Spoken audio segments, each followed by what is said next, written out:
You are listening to the Mindset Forge podcast. I'm Barton Bryan, your host. This week, I'm interviewing Lauren Ammon. Now, the reason this week I'm doing this is because last week I interviewed Clark Smith, and he was an elite level swimmer and went to the Olympics, got a gold medal in the relay, and talked a lot about the raw truth of functioning and performing at that highest level, the struggles he had, kind of really being successful and then having some pretty challenging moments in his collegiate and professional career as a swimmer. And so this week I'm actually interviewing Lauren Ammon. She's an elite level swimmer turned mindset coach. She really works with performance athletes, and her whole thing is really like tying in the holistic approach, the emotional, the mental, the physical, all of it together so these athletes can be really at their best. So her whole platform is called Performance Reimagined, and really helping these elite level athletes kind of figure it all out and kind of come to a new why and have the joy and the reasons why they're doing what they're doing. So they're not miserable in the process and they're really enjoying the moments, the competition and all that. So really like this interview. It's an hour long. You're going to love it. Lauren's awesome. And you're going to want to follow her on social media too, because she's got some great content there. So without further ado, Lauren Ammon. Well, Lauren, great to have you here. I want to start right in with that moment in 2020, 21, was it? Was it 2020? Yeah, it's 21 because it was the year later. Yeah, because of the year after. Mm-hmm. So that moment in 2021, the Olympic Games, and you're sitting there and you're watching in the Olympics, formerly an athlete, and you have a revelation or an understanding of like your life's purpose. Why don't you talk about that moment and what that meant for you? Yeah. So if anybody remembers how the Olympics were telecast, right? We knew that Simone Biles had already dropped out by the time we saw it here in the United States. But what was happening is that swimming was, all of the finals were in the morning. So that was happening live. So in the very first of the broadcast, you saw Simone Biles remove herself. And it was a very heavy moment. I mean, granted, I'm like 5'9", could never do anything gymnastics in my life, but I had that moment of, couldn't imagine what it was like to remove yourself from competition, particularly in the Olympics. But then swimming came on. It was the night that the women were swimming the 1,500 meter final for the first time ever that women got to swim in the Olympics. And it was Katie Ledecky swim. And I sat there and I watched it and I knew it was a bad swim for her. And, that meet for her was kind of hard, right? Just watching as a spectator could tell it was kind of hard for her. And she finished and she was holding back tears, right? This quintessential moment of, oh my goodness, my name's going to go down in the record books of being the first woman ever to win gold in this event. But I was 20 seconds off of my world record. And as a former swimmer, I just sat there and I was like, yeah, I know what that's like, right? Now, granted, I've never won Olympic gold, but that idea of I've got a really high placement, but I didn't perform at my best. And I watched her hold back the tears, hide her tears, put all the attention on Erica Sullivan, who got silver. And then about 10 minutes later, however long in the telecast, Michael Phelps came on. He was talking to Mike Tirico, and Mike Tirico was talking to him about, hey, as an advocate of mental health, kind of what's going on right now. And just to hear him say the words, competing at this level is really overwhelming. We just want someone to talk to. We just want someone who listens, who allows us to be vulnerable and doesn't want to fix us. And it was this moment of like, oh my gosh, yes. Like here I am listening to the most prolific Olympian I'll ever see in my lifetime tell the world, hey, we don't always have it together. And we just want someone who's there, who just we can dump on a little bit, who's not like, well, you're Olympian or you're the best out there, so just get your head in the game and get going. That's not necessarily how that works, right? And it can be a very lonely place when you're at the top of your game and everyone else is saying, oh, you're fine, just move on. And that's when I sat there and I realized, holy crap, here's the opportunity to take the first half of my life of being an athlete for almost 20 years and the second half of my life of figuring out how the heck to get out of my own head and being able to combine those two things together with validation from one of the most successful athletes out there saying, yep, this is a need. And I love the point that he made there about like trying to fix us, because, there's an agenda behind, even a parent or a coach or somebody you're supposed to trust, just want them to just hear you. and feeling like, oh, they're just trying to get my mind back on track so they can go win again, or fix whatever's going wrong in this moment. Talk Yeah. about that, and talk about that, just that concept, and go a little deeper with that. Yeah. Well, I think sometimes that's almost an unconscious agenda. And by that, I mean, from a parent, let's take it from a parent's point of view, right? Provided that, I'm going to say it this way, you're not hounding your athlete and, really want something to get out of them, but you're there just for a really well-intentioned purpose of just saying, yeah, I think from a parent's point of view, it's, I just want you to do the best you can. I know you're really capable of it. I just want you to remove that from you, right? I'll talk about it from my parents' point of view. My parents were the most supportive people on this planet, not an athletic bone in their body. But they knew I was my hardest critic. And they would say things like, oh, it's not that big of a deal. Like, just be able to move on. And again, that's not from a malicious, agenda-driven point of view. It was that they just wanted the best for me. And they just wanted me not to be so hard on myself. But, God loved them. They weren't trained in helping me how to do that, right? I mean, and they grew up in a very different world than I did. And I think sometimes that's the same thing from a coach's point of view, provided, again, the coach is coming from a very well-intentioned place. They also have 12 to 15 to 30, I mean, depending on how big the team is, other athletes that they're trying to support as well. Now, they do have an agenda, right? They want to win, right? Their performance is just as under the microscope as any athlete Right. on the team. But I really do. I mean, I think back. I think I counted one time. I think over my career, somewhere upwards of 40 coaches, right? And every single one of them, maybe besides one, really had my best intention at heart. And it was always that you got this. Just do it. Like, just stop thinking about it. And again, I don't necessarily think that's agenda driven. It's more of like, I don't know how to help you right now. I just need you to get out of this funk. I need you to figure this out for yourself and just go do it. Yeah. Yeah. And, and understanding the idea, and you could probably kind of read into like, okay, you're in your head. Let's get you back out of your head and try to give you some sort of confidence that you've got this, and that, just go do what you do and it'll be fine. Right. Mm-hmm. But that makes sense. But like in the moment, those things either don't work necessarily all the time. Like, you can't just like say that and that's the magic words and now they're going to go, be their best self. So from that moment, like watching Simone Biles, watching Katie Ledecky, and the success of some people in the team, and also some of the moments that were not their people's, not those athletes' best. What did that help you then kind of galvanize for yourself? Yeah, well, first and foremost, one of the things that I took away from the 2020 Olympics was that I felt like Team USA wasn't fully on, right? There was some spark missing. And I don't know how to say that otherwise. I think part of that had to do with the situation, right? I mean, there were no spectators. It was just the people talking about in the pool, right? That's what I watched mostly at the Olympics.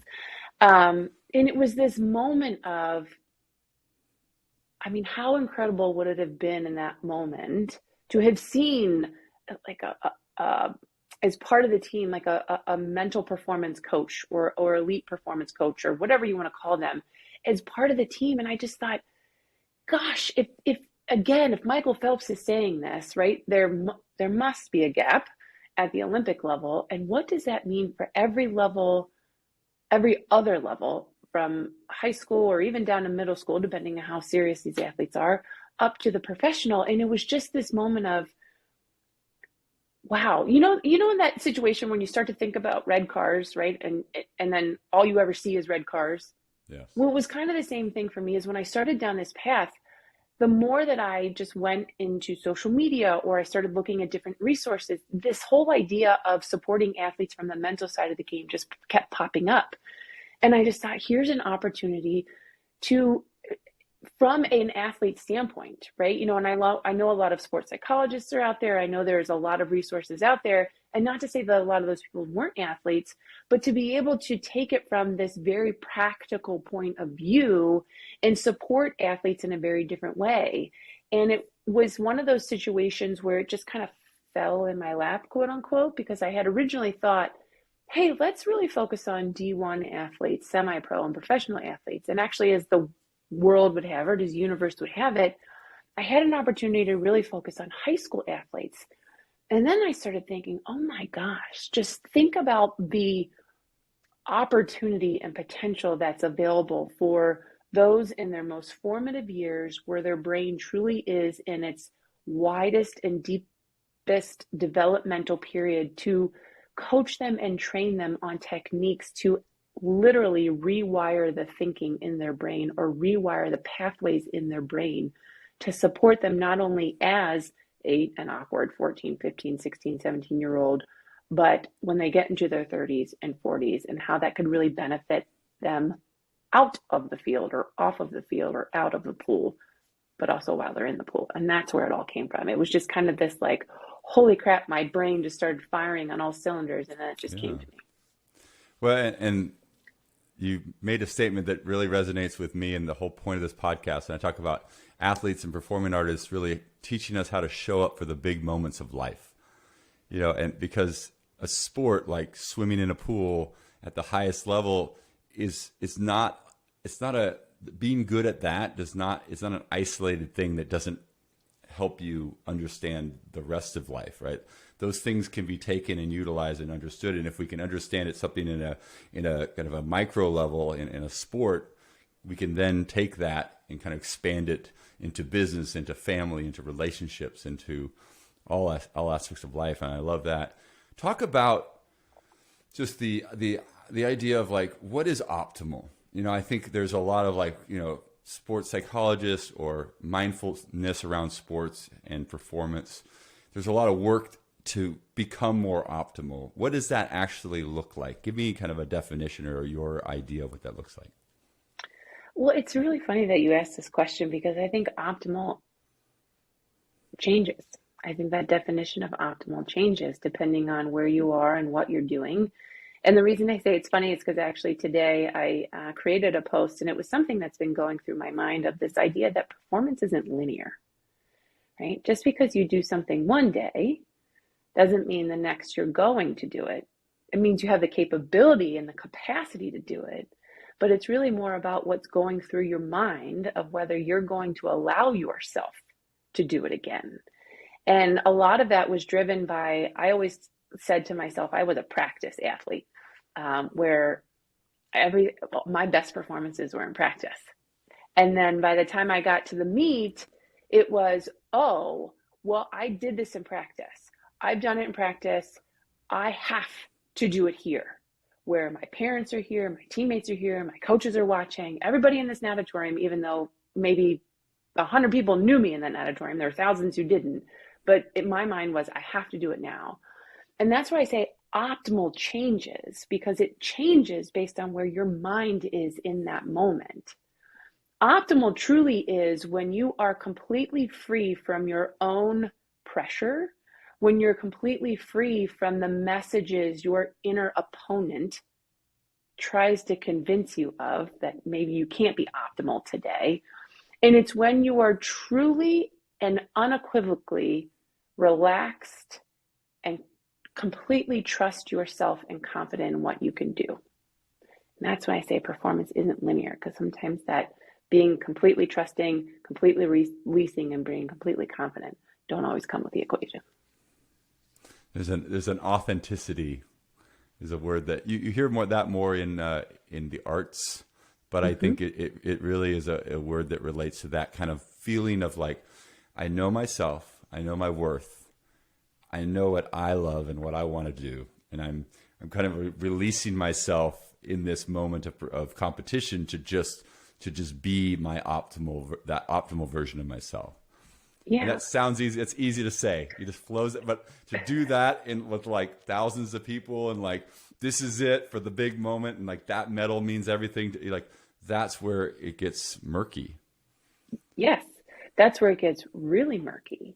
And I would even say too, that authenticity, what you're saying, like, I know my worth, I know my value, I know what I bring to this situation.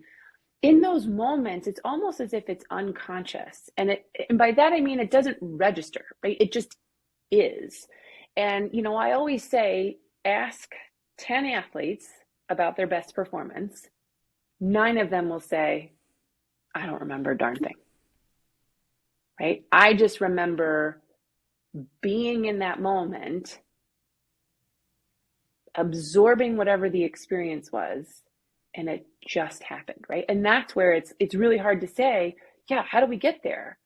Well, you get there because you do it's like practice. You do the work before it even matters, right? And that was something I think really missing when I was growing up. I'll date myself here, the late 90s, early 2000s, is that there wasn't a ton of preparation for those big events. And again, practice, obviously you're going through, you're trying to set paces and, from a swimming point of view, but there was never a focus on prepare yourself mentally, get yourself into this space so that when you get to the big stage, quote unquote, behind the block, whatever, on the field, whatever the case may be, it's as if it's a given. It's not this brand new situation you've never been to before. And being able to mentally prepare and really set up skills and techniques you run through so that by the time you get there, it's old hat. Not that big of a deal, quote unquote, right? Right. So before we go into more about what you're doing at this point with athletes, talk about yourself as an athlete. Go back to D1 swimming, what was your kind of mastery in the pool? Like, were you a sprinter? Specialty? Yeah. No, I was a distance swimmer. So that's why I resonate with Katie Ledecky. Yeah. Yep. Okay. Very good. I can date myself and say, I remember watching Janet Evans and just going like, holy smokes. She was just lengths and lengths ahead of everybody else. It's like, how is that possible that she's that much better than everybody else in the world? It just blew my mind. And Katie was kind of been like that over the last 10 years. Is just so dominant. Yes. So you asked me what I was like as an athlete. Oh gosh. Thanks for bringing me back. Thank you. No, yeah, absolutely. I love Janet Evans too. She was amazing. And what I always loved about it is her stroke was very unconventional. Mm-hmm. And that also brought up a lot of like, how the heck did she do it with such an unconventional stroke? As an athlete, as I said, I was a practice athlete. I loved everything about practice.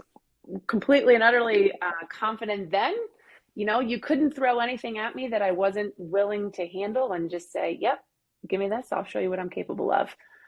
Come meet time, it was very much, I have to be on. This has to be the best performance I've ever had.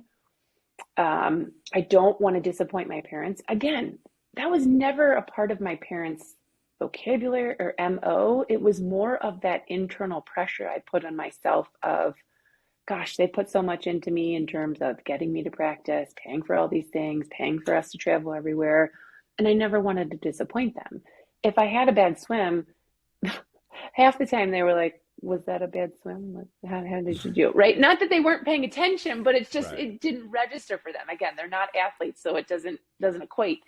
I was super supportive of my teammates, unless of course they were in my events, right? I was an uber competitor, right? I hate to lose more than I love to win. And people always say, well, what does that mean? Winning's great. And I love to win, but the emotion around me losing was almost devastating. And what's crazy is I look back on it now, I mean, most athletes, quote unquote, lose more than they win, right? Particularly in a sport like swimming, unless of course you're Katie Ledecky or Michael Phelps, right? I mean, you're constantly winning. But what I didn't realize at the time was that winning can take on any number of definitions. It's just a matter of whether I'm willing to embrace the more unconventional definition of winning. And it wasn't maybe a gold medal or silver or bronze, whatever the case may be.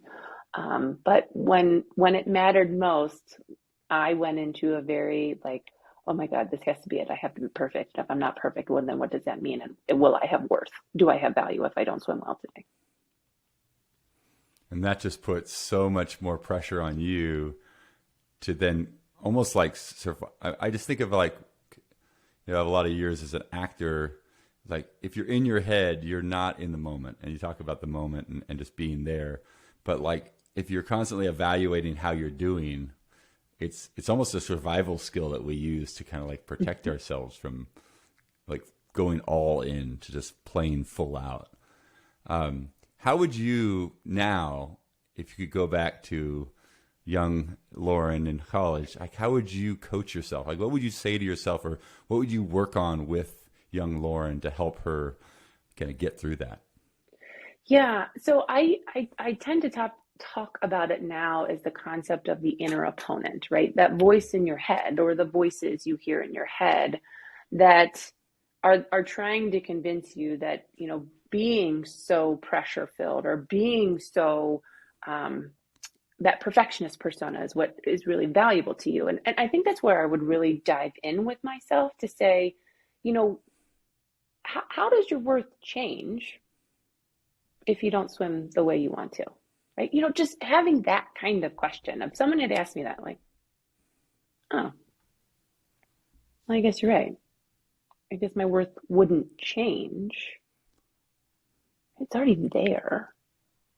Right? Your parents aren't going to not love you if you don't get first place. Right. Or if someone had asked me, have your parents ever said they'd be disappointed in you if you didn't swim well? I would have been like, yeah, they haven't said that to me ever.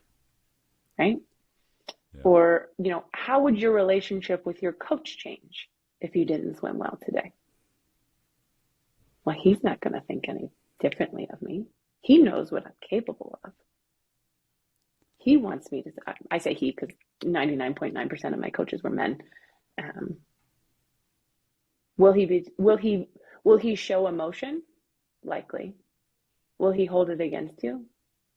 No. Well, and the other part of it is you could do your absolute best, swim the best version of yourself on that day and still not win. Exactly.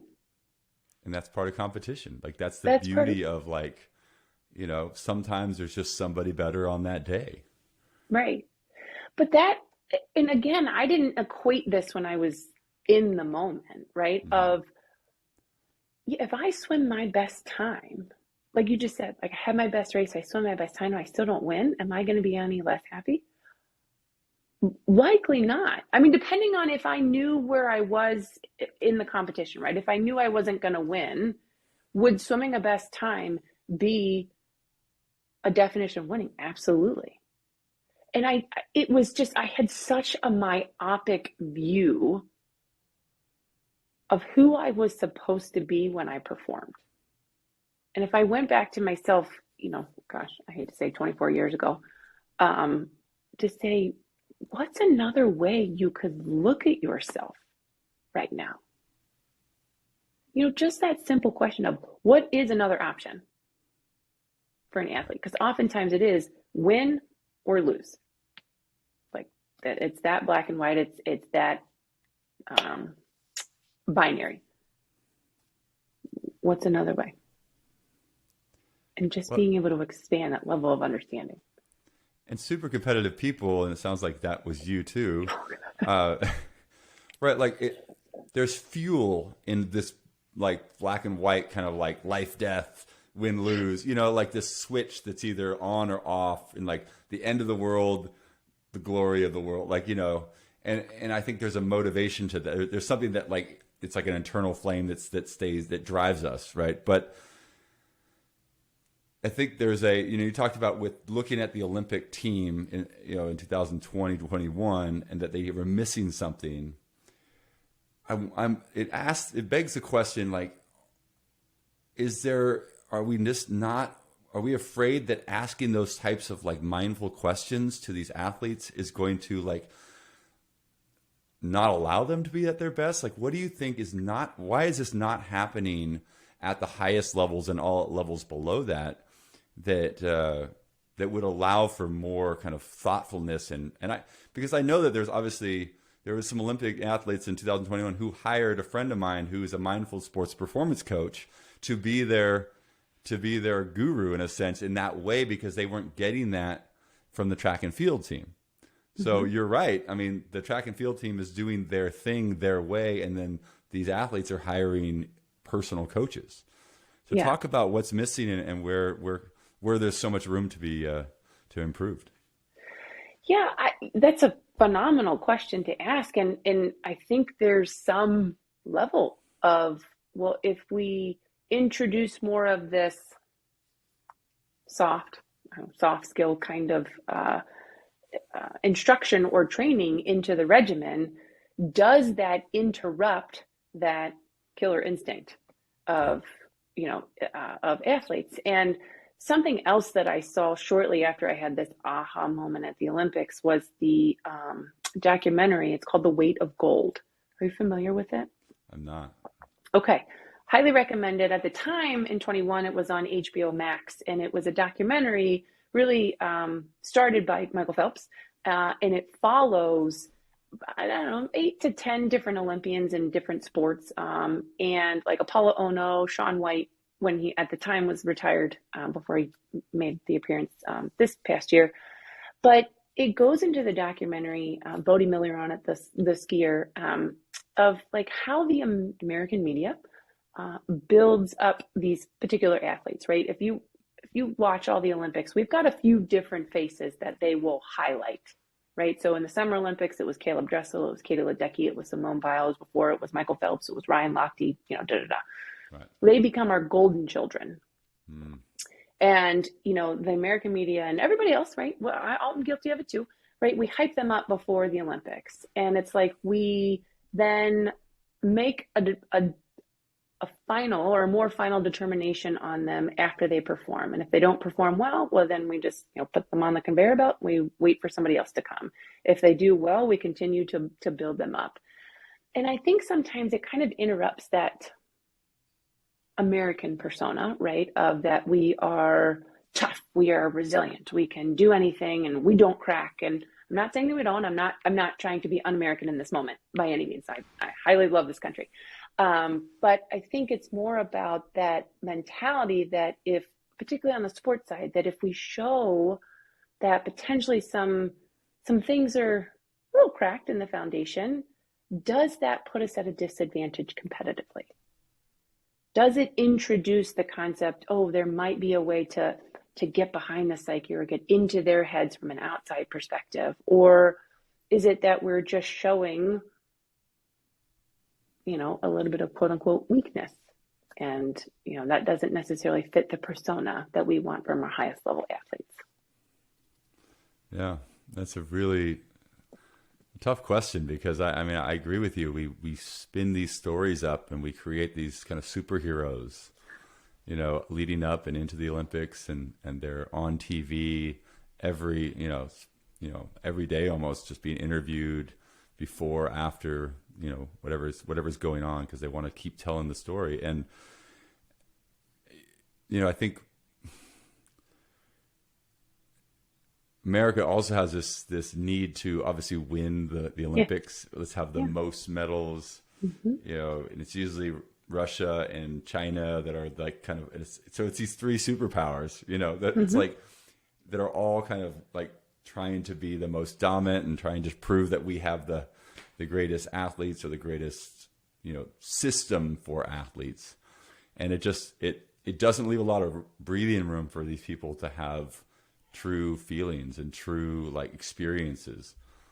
And I think that's a real challenge. I mean, that's probably a whole nother 2-hour conversation we could go into. And I think, but that is a perfect place for you to step in, and other people in your field, and say maybe the Olympic committee, and I actually interviewed a Winter Olympic skeleton racer, and she had a lot of critical things to say about the U.S. Olympic Committee and how it's run and all that kind of stuff.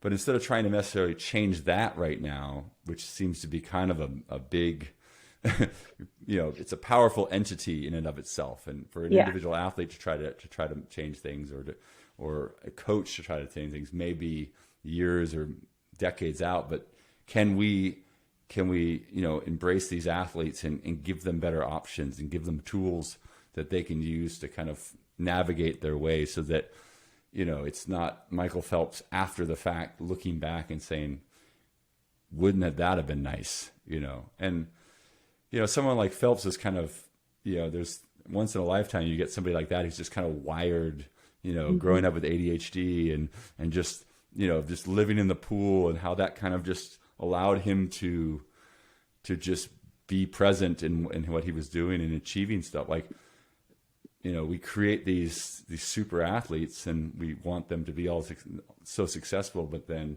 at what cost? Yeah. And I think that's part of the persona, right? Is that we see them and they are so supernatural in some respects, right? Because of their talent. And it's like we almost don't equate that with, oh, well, they're still human, right? They're still going through situations that are really challenging for them. And Michael Phelps is a great example. And, I'm a big fan of his. And, you saw him in 2008 where he broke the medal record, and he was unbelievable. I mean, to go back and watch some of those races again, it's like, how does one human do that? Fast forward to 2012, where there was, he even admitted later, I wasn't completely in the game. My head wasn't completely in it. And, there was times when I placed blame to, my coach and everyone outside of me, when really it was all me. I wasn't doing what I needed to do in order to get there. And again, it was just, I think young athletes, they see all of these top athletes like, oh, I want to get to their level. But I also think it brings a level of vulnerability and humanity when we hear the human moments of, yeah, there are days I don't want to train, or there are days when I make really dumb decisions that could affect my ability to continue my sport. And that's what it's really all about from our point of view at Performance Reimagined. It's to help these athletes see that you're a human. And it's okay not to always have it together. And you're under no obligation to be perfect every single moment and to hold it together. If there's emotion you want to show it. Because that's the only way you're ever going to get through it, is if you actually process that emotion versus bury it. Because eventually it will come out, and it will come out in a moment that you don't really want it to, or you're not really expecting. You don't necessarily know how to handle it. And so that's what it's really all about. It's like building this community of athletes, one, to find a connection with other athletes they may not necessarily have had access to, but to realize that they're not alone and that everyone is struggling to deal with their inner opponent and all the nasty messages it tells them that affects their performance. Yeah. It's, I think that's a really great, I love the word reimagine too, and how that kind of, it immediately makes me think of just playfulness, like performance reimagined. Like, how can we look at performance differently and take some of the, crazy thoughts and the stress and the anxiety and the like unfun aspects of high level performance out, and let's look at it differently. Let's find the joy in it again.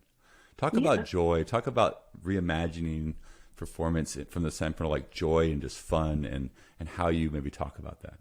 Yeah, well, it's a great example because, some of the athletes, well, a lot of the athletes we work with have that internal pressure, right? When we're talking to them, it's that I want to be the best. I need to be the best I can be. I want to get the most playing time I possibly can. And that's what we work on with them too, is, really kind of taking them back to the moment that, as much as they can remember, when they fell in love with sport, right? Most kids don't start soccer or swimming or basketball or football because they want to make it to the NFL or whatever the case may be. Some may, right? But most start it because it's just something fun. What's fun? I get to go out there, I get to have fun with friends. And that's part of our process too, is reconnecting them with their why. Why did you start? And what about it did you glob onto? Like, what about it did you were like, yes, this is where I want to stay? And getting them back to that place of pure joy and pure connection, just because it's something that allows them to feel good or utilize their talents or, connect with friends or find an outlet for thoughts, right? A lot of kids who have ADHD find a lot of solace in sports. What too? Like, I mean, I grew up where we went to Chestnut Park and played basketball. There was no score. It was kids and adults and just everyone from the community show up there. There would be games, and it was just play, right? It was there was no refs. There was no winning. I mean, yeah, they keep score to figure out who won the game, but it was just, nowadays it's like you get 5-year-olds in I-9 sports or something that it's like, and they're trying to recreate a structured game, and there's immediately pressure because there's all this structure, there's all these rules that they don't quite know yet, or they're trying to figure out. They're getting whistle blown for doing something wrong, and I'm so much of it's like this. I'm taking basketball in this analogy here, but I'm just like, Yeah. where's the creativity? Where's the like discovery of going to the park and dribbling the ball and doing the crazy hook shot and trying to half court, like when is that happening? And I think that's such a big part of like why we discover sports and why we end up in one sport versus another is we just found this creative or improvisational part of ourselves within that sport, that joy and creativity. Yeah. So I get asked a lot too, like, did you ever want to do any other sport, right? I'm one of those rare breeds that I did one sport. And, when people say, oh, kids shouldn't play one sport, I'm like, well, depends on the situation, depends on the kid, Yeah. right? Whatever the case may be. And again, I never had pressure to stay there. I never had pressure to leave. I never had pressure to try anything else. And what you said just resonated. I just fell in love with it. It was just something that was really fun. It came naturally to me.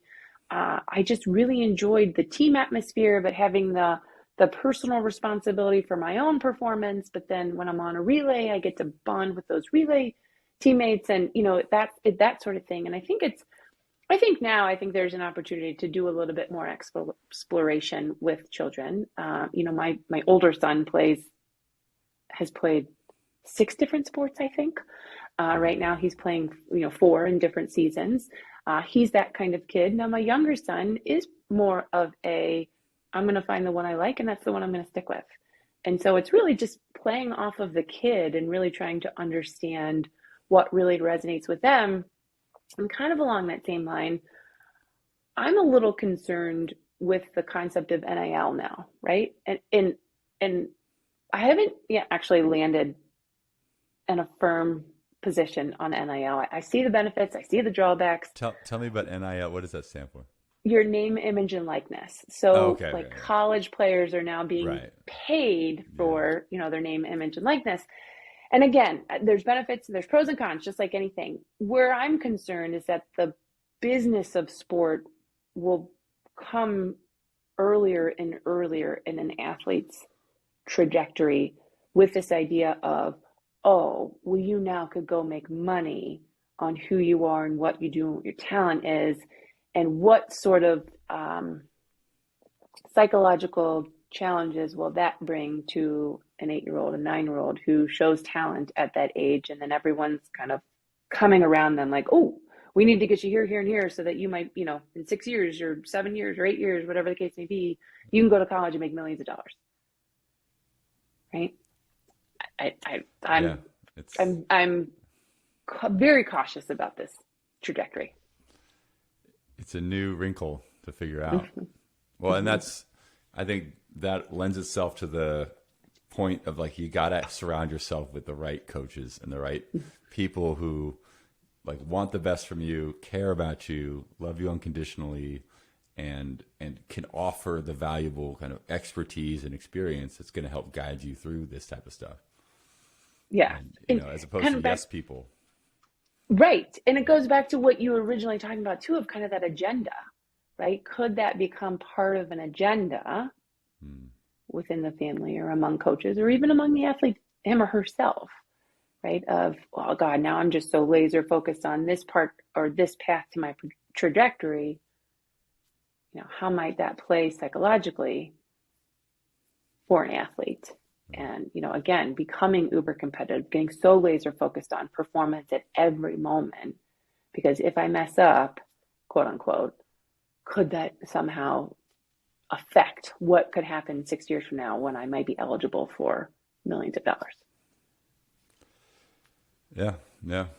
So talk about your experiences so far. Like you've been in this world of like working with athletes on various levels, levels of their development.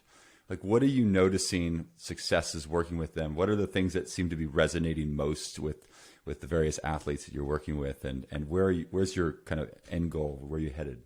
Yeah. What I think is resonating most is that they know they're not alone. We work with athletes from swimming to golf to football to soccer to tennis, right? And they all face the same challenges. It's I want to be the best I possibly can. There's a confidence, there are confidence challenges, there are self-trust challenges, right? Those two things kind of go hand in hand, is what I'm noticing too. It's like when I don't trust myself to step up, my confidence is diminished, and therefore I get so wrapped around everything mentally, I don't necessarily know how to handle it. We're also seeing some trends following the pandemic in terms of how these young athletes are kind of rebounding from that in terms of from some mental maturity. We've heard from a lot of coaches of, these players are 16 chronologically, developmentally, maybe closer to 13 or 14. So we've actually heard that quite a bit. When you say And developmentally, you're talking about like mental and emotional yeah, development. mental and emotional development. We're also seeing kind of the challenge in terms of communication, right? So athletes being able to effectively communicate with their coaches, with their teammates, for those who are going into the college space, like how to effectively communicate with the college coaches that may be recruiting them or who they want to talk to, right? There's this kind of fear or lack of confidence of, I don't know what to say, I don't know how to act, or their MO of everything being done through a phone, and I just text everything versus picking up a phone and having a conversation. So those are that's what we see, and that's what we work with them on. And kind of the resonating themes we see are how to master kind of that flow state of how do I detach myself from the outcome and really be in love with the process of being an athlete. How do I create those connections not only with my teammates and my coaches, but most importantly with myself? And how do I relieve the pressure that I'm putting on myself? That probably is the biggest one. How do I relieve the pressure of feeling as if I need to be the best I can be at every single moment? And so that's what we're really focused on moving forward, is creating opportunities for athletes to incorporate what we like to call bite-sized pieces of mental training into their schedule, so that it's not this overwhelming, oh my goodness, I have to fit yet another thing into my schedule, but it's an opportunity for them to start practicing these mental skills, these mental tools into their everyday life, so that by the time they get to these big moments, they have the practice and the skills and the background in order to help relieve that pressure. So, like, what would that look like in terms of like small bite size? I love everything that's like a daily habit. That's something that Yeah. we can implement. That's small and repetitive. So, what could be an example of that? Yeah, so that's actually what we're working on. We're working on what we're going to put together is a series of different 30-day challenges, or right now, that's the idea of different Yeah. 30-day challenges that athletes can incorporate into their daily life. And it could be things like, again, this is a skill that I wish would have been more talked about when I was growing up, is the idea of reflection. And it's not just reflection after a race or a big competition. It's after every practice, right? And the idea behind that was, again, inspiration from my daily life of, I was a practice swimmer, right? I knew how to get through the challenges in practice because it, quote unquote, didn't matter. But I was never conscious of it. And I never forced myself to sit down and say, okay, wait a minute, you were having a really hard time in practice. What was that mental shift that allowed you to perform the way you wanted in practice, right? And getting them to 5, 10, 15 minutes to say, What were you feeling in practice today? Rated on a scale of 1 to 10. I'm just making this up right now, but these are some of the things that we would Yeah. incorporate. What was the dominant thought for you in practice, right? It's getting them into the habit of what was I thinking, what emotions were coming up for me, and what did I do as a result of those two things. So creating that connection between these are the thoughts I have, these are the emotions that I felt, and this is what I did as a result. So getting them to reflect on that. Also checking in with someone. What we're finding more and more, particularly among, teenage athletes, is they can be very insulary, right? Their phone is their Best friend. access into the world, right? Right. So how do we get them to check in with others, other athletes or their coaches or their parents, and getting them the opportunity to actually have conversations versus just processing it internally or through social media? So that's what we're talking about. We're talking about getting the daily habits into their lifestyle so that it becomes ingrained in what they do and isn't just like this big behemoth of an assignment that they may have to fit in somewhere else in their life. Yeah. Yeah. That's a good point about the social media and how that has replaced for a lot of people, like really like good relationships.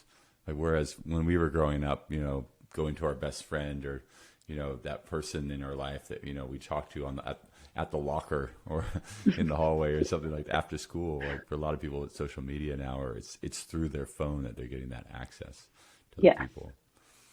Yeah.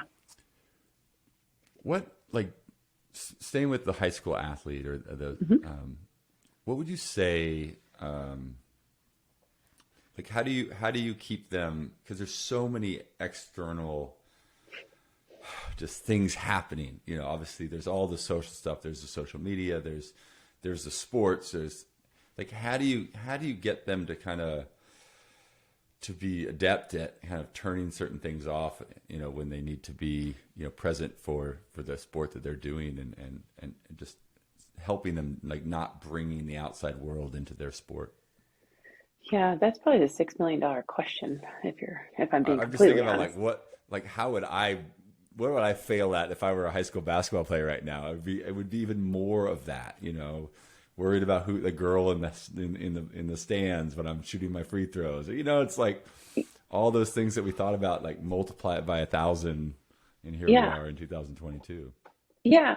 Well, from a daily habit standpoint of, really making it a point to put something as simple as making a point to put your phone away for a certain amount of time, right? A lot of what I hear from the high school athletes is I have FOMO. FOMO that if I'm not on Instagram or if I'm not on TikTok or if I'm not on my son has the entire sixth grade is on a chat. And I thought, oh my God, there's like 75 people. That would just like drive me insane. But my son doesn't yet have a phone, and I'm trying my darndest to keep it out of his hand as long as I possibly can, but know that at some point the bubble's gonna burst. But from a daily habit standpoint of really working with them to say, if that is a challenge for them, the athletes that we work with one-on-one, is how do we incorporating downtime into your schedule, right? And when we were growing, I mean, I'm 40. I turned 40 this year. So the internet only became a thing when I was probably in, I don't know, my junior year of high school, I think. But I think back to that. Remember AOL Instant Messenger, right? I for hours after practice, I'd be on typing to people. And I think about it now, I'm like, oh my gosh, I spent a lot of time doing that. I couldn't imagine what someone like me would have been. I would have been like this, on my phone constantly when it came to Instagram. But that's what we work with them on, is how do you build in downtime and really refocus the message of, oh my goodness, what am I going to miss out on, to what do I now get to experience because I'm not on my phone? And just helping them to reframe some of those thoughts. And that's not easy. That's not like the first time we talk about it, they understand it and they do it. But it's a matter of the repetition and almost playing off of what they know as athletes. Like, the more you practice something, the more ingrained it becomes your muscle memory. Well, it's the same thing. The more you practice taking something out of your life and replacing it with something a little bit more productive for you and getting them into that habit. That FOMO is a real deal. I mean, I have an 8-year-old, so he has FOMO around like us. He doesn't want to go to bed because he's afraid he's going to miss out. But the idea that like something's going to happen on social media that they're not going to be aware of, and the next day at school they're going to be out of the loop and not cool. It seems like a real thing for people. Mm-hmm. Yeah. But yeah, no, it's. I mean, and that's not just a high school problem. That is an adult problem. So let's not assume that that's just a high school thing. Like we all have to put our phones down more. Well, let's. One of the things about Simone Biles is the idea of like when you get the twisties or whatever the term for that, where you just aren't able to fully like just be in the moment. Like she could get severely injured. Like if you have a bad swim, it's not like you're going to drown because you swam poorly, right? Like so there's an interesting thing about certain sports that have such a high degree of potential for injury because of the absolutely like ridiculous acrobatics that they're doing. Like have you worked with somebody who's kind of experiencing that anxiety around a sport that's actually dangerous or has a degree of danger to it that it's like snowboarding's another one. Like those, I mean, they're up 30 feet in the air doing so many flips. Like how do you talk one of those people into kind of like improving the way they think about that sport? Yeah, we haven't yet had the opportunity to work with, a gymnast or someone who has kind of that degree of difficulty as part of their sport. And the same for diving, right? Kind of the same thing. But, from our process in how I would approach them, personally as a coach is to really sit down and listen.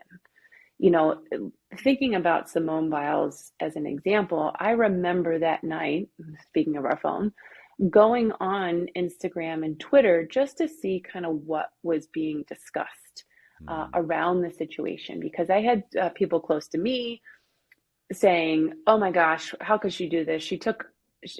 She's disappointed her country. She took a spot away from somebody else who could have been there at the time." And I didn't agree with that, right? For being an athlete, it was kind of like, I mean, if she felt that she couldn't trust herself in that moment, how are we, for somebody who's thousands of miles away, not at this arena, have no idea what's going on, how can any of us say, "Oh my goodness, how could she do that?" We don't know what was going through her mind. And if I had been there that night, I would have literally just sat down and said, "Talk, let it all out. There is no judgment here. There is, I'm not going to be here. I'm not going to try to convince you to go back out there. This is an opportunity for you to process exactly what you're going through. What about this situation right now doesn't allow you to trust yourself?" And see where the conversation had gone, would have gone from there. Again, it goes back to what Michael Phelps said. It's not about being fixed, right? She couldn't trust herself in that moment. That means the rest of us have to trust that she knew what she was doing. None of us could ask, like, what one of us would go out to somebody and be like, "Oh, you feel like you're going to die today? Okay, well, just go do the thing you're going to do. No questions asked." Right? But again, when it's an athlete and everything's on the line and there's a gold medal on the line and, her reputation is on the line, well, then we pass criticism that she didn't want to do it and she couldn't trust herself. That's a really good point. And just have, and that's where I think whether you're an adult who has a young athlete who's starting to experience anxiety around performance or is working so hard because they're so competitive about, controlling all the variables of performance, like, having someone in their life like you, Lauren, or somebody that they just like, at first, like you're saying, have a sounding board, someone I can just talk to and just share how I'm feeling, and who's not going to try to fix or can manipulate my words into what they want my behavior to be, right? To feel like I'm just being listened to. I'm just being, I'm in their corner, they're in my corner, and having that. I think, so how do people connect with you? What's the best way for people to connect with you? And if, whether they're an athlete themselves or they have a child who's an athlete and they want to get some support in this way, how would they do that? Absolutely. So, reach my website at www.performancereimagined.com. There's an opportunity out there to schedule time just to talk. There's no obligation or anything. It's a completely free call just to understand kind of what's going on in your world as an athlete, or if you're the parent, what's going on in your athlete's world. That's actually kind of how we gain a lot of our clients, is really from a parent's point of view of, they recognize the opportunity of their athletes, whether they've gotten to a point of it truly is affecting them, or they're trying to be preemptive and saying, hey, this is kind of building. We kind of see this pattern kind of forming. We want to be able to explore some options to support our athlete. On LinkedIn, for any adults out there, I know most kids and athletes aren't out there, but any coaches or parents of athletes on LinkedIn, as well as Instagram. Instagram, my personal account is Mrs. Lauren Ammon, and then our business account is Performance _Reimagined _. And I'll put that stuff in the show notes so people can get access to it easily. But I appreciate you saying that.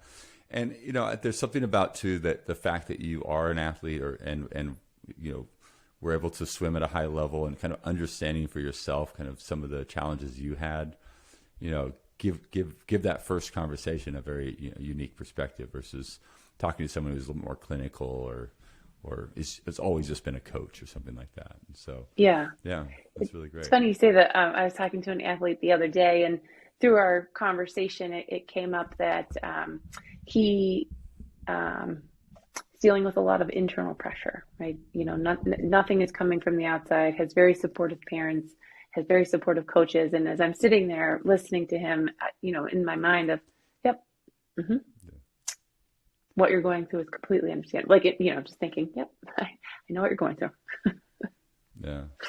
Yeah. And, and there's, some sports, the goal is the Olympics but other sports, there's so much money involved: football, basketball, baseball. There's some of these sports that just, there's this added pressure, like you're talking about, for these high school athletes. I mean, imagine LeBron James, at 14 years old, and or at 16, he was on the cover of Sports Illustrated. I mean, that guy's been dealing with pressure, before, way before he made the NBA. I mean, I think that those types of things are going to happen more and more with these young athletes who are showing, such, athleticism and promise. 9, 10, 11 years old, they're going to get latched onto. And so having someone in their corner, like yourself, I think is crucial to these young athletes.